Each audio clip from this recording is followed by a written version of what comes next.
लोकसभा चुनाव के लिए सीटू ने जारी किया मजदूरों का घोषणा पत्र। सीटू का अधिवेशन किसान मजदूर भवन रामपुर में संपन्न हुआ। लोकसभा चुनावों को लेकर सीटू की समझदारी को मजदूरों तक पहुंचाने व मोदी हटाओ देश बचाओ अभियान को मजबूत करने के लिए इस अधिवेशन का आयोजन किया गया। अधिवेशन में एसजेवीएन 1500 मेगावाट, 412 मेगावाट, लूरी पनबिजली परियोजना, अदानी एग्रोफ्रेश, नगर परिषद रामपुर, खनेरी अस्पताल, मनरेगा, निर्माण, मिड डे मील व आंगनबाड़ी से संबंधित नीलदत्त शर्मा, तिलक, सुरमलाल बांचटू, गुरदास, कामराज, कपिल, चंद्र, दिनेश मेहता, देवेंद्र, ललिता, मंजू, आशा, नीमू, सुनामनी, राजेंद्र जिष्टू, सुनील जिष्टू, हेमराज, सुरेश नेगी, रामदास, सन्नी, पवन, किरण सहित सैकड़ों मजदूरों व कर्मचारियों ने भाग लिया। अधिवेशन का उद्घाटन सीटू प्रदेशाध्यक्ष विजेंद्र मेहरा ने किया। सीटू जिलाध्यक्ष कुलदीप डोगरा ने अधिवेशन का समापन किया। उन्होंने वर्तमान समय के राजनीतिक हालात पर विस्तार से बात रखते हुए मजदूरों से मोदी सरकार को सत्ता से उखाड़ फेंकने व भाजपा को हराने के आह्वान किया। उन्होंने कहा कि जब से पिछले 10 साल से मोदी सरकार सत्ता में आई है तब से वह लगातार मजदूरों के अधिकारों पर हमले कर रही है। मोदी सरकार ने मजदूरों के लंबे संघर्षों और कुर्बानियों के बाद हासिल किए गए 44 श्रम कानूनों को समाप्त करके इन्हें मजदूर विरोधी व पूंजीपति परस्त 4 लेबर कोडों में बदल दिया है। ये लेबर कोड कॉर्पोरेट जगत व उद्योगपतियों को ही फायदा पहुंचाते हैं। इन्हें मजदूरों की जिंदगी को बंधुआ मजदूरी की तरफ ले जाने के लिए तैयार किया गया है। मोदी सरकार की कारगुजारियों के चलते देश में बेरोजगारी चरम पर पहुंच गई है और महंगाई आसमान छू रही है। यहां तक कि गरीब लोगों के बच्चों को सेना के जरिए सरकारी नौकरी हासिल करने के रास्ते को बंद करने के लिए अग्निवीर योजना को लाकर देश की सुरक्षा से खिलवाड़ किया जा रहा है। CITU राज्य कमेटी के आह्वान पर पूरे प्रदेश के अंदर हिमाचल प्रदेश में CITU के द्वारा मोदी सरकार की नीतियों के खिलाफ ब्लॉक जिला मुख्यालयों के स्तर पर अधिवेशनों का आयोजन किया जा रहा है और इस उपलक्ष्य पर सीटू राज्य कमेटी ने एक घोषणा पत्र बनाया है जिसको मजदूरों का घोषणा पत्र नाम दिया गया है।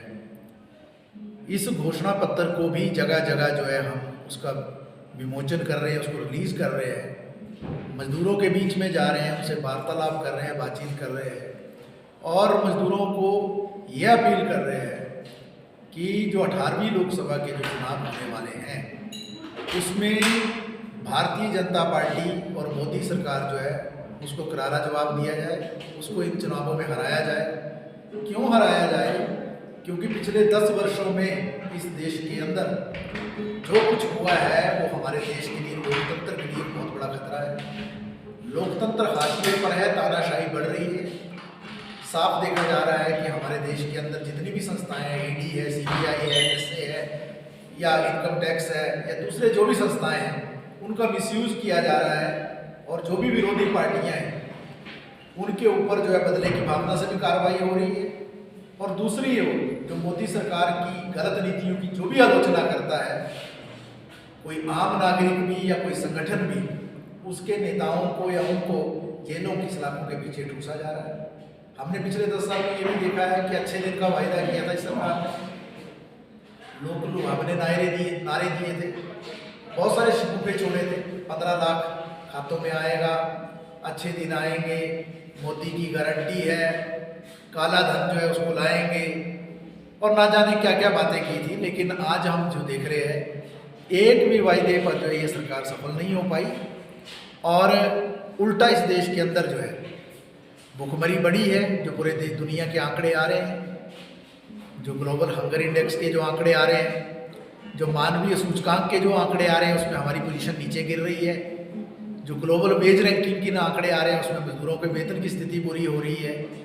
और हम ये भी देख रहे हैं कि जिस तरीके से कोविड काल में जो प्राइवेट कंपनियां हैं स्वास्थ्य महकमे के अंदर, उनके साथ भी जिस तरीके की मिलीभगत की, चुनावी बॉन्ड में, इलेक्टोरल बॉन्ड में जिस तरीके की उगाही की इन्होंने की, हिमाचल प्रदेश में भी उसके छींटे पड़े। जो हमने धौलासिद्ध और सुन्नी डैम परियोजना में देखा कि वहाँ करोड़ों रुपए का लेन देन हुआ, पूरे देश के अंदर सरकारों को डिस्टेबलाइज किया गया, जो संघीय ढांचा है राज्यों के अधिकारों को कुचला गया, केंद्र सरकार ने अपनी मनमानियाँ की जो पार्लियामेंट है उसको धत्ता बताकर जो है एडमिनिस्ट्रेटिव ऑर्डर्स या कैबिनेट के जरिए जो पूरे लोकतंत्र को हाशिए पर धकेला गया। मजदूरों के 44 श्रम कानूनों को ख़त्म करके 4 लेबर कोड बनाए गए। किसानों पर हमला लगातार किया गया। 45 साल की भयंकर बेरोजगारी देश के अंदर चल रही है।